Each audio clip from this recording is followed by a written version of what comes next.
நான் இந்த இடத்துக்கு வந்து ஒரு 25 வருஷம் ஆகுது. நாங்கள் வந்து ஸ்டார்டிங்கில் வந்து அரிசி, உணவு தானியம் என்னென்ன கிடைக்குதோ அதை சுற்றியும் இந்த மதில் சுற்றியும் வைப்போம். அதோட தண்ணியும் வைப்போம்.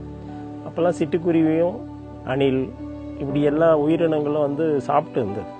அப்படி சாப்பிட்டு இருக்கும்போது தான் ஒரு நாள் ஆச்சரியமாக சுனாமி அப்போது ஒரு 2 கிளி வந்து உக்காந்து, அந்த 2 கிளி தான் இப்போ வந்து ஏறக்குறைய இந்த 10 வருஷத்தில் ஒரு 2000 3000 மழை பெஞ்சா 4000 கிளிகள் வரும்.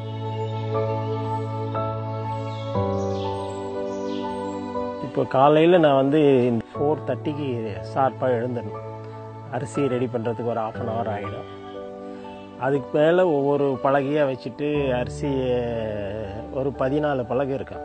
அந்த 14 பலகைக்கு நான் அரிசியை ஃபில் பண்ணிவிட்டு அது முடிக்கிறதுக்கே கிட்டத்தட்ட எனக்கு 5:45 வந்துடும்.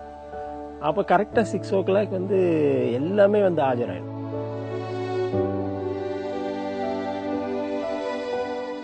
இதே மாதிரி ஈவினிங் 4 o'clock ஸ்டார்ட் ஆகி ஒரு 6-6:30 வரை இருந்துட்டு சாப்பிட்டு போயிடுவாங்க. அதாவதுங்க இந்த 10 வருஷத்தில் நான் ஒரு வேளை உணவு சாப்பிடாமல் இருந்திருப்பேன். ஆனால் கிளிகள் வந்து ஒரு வேளை கூட இந்த 10 வருஷத்தில் மிஸ் ஆகாமல் அவங்க சாப்பிட்டு போயிருக்கிறாங்க.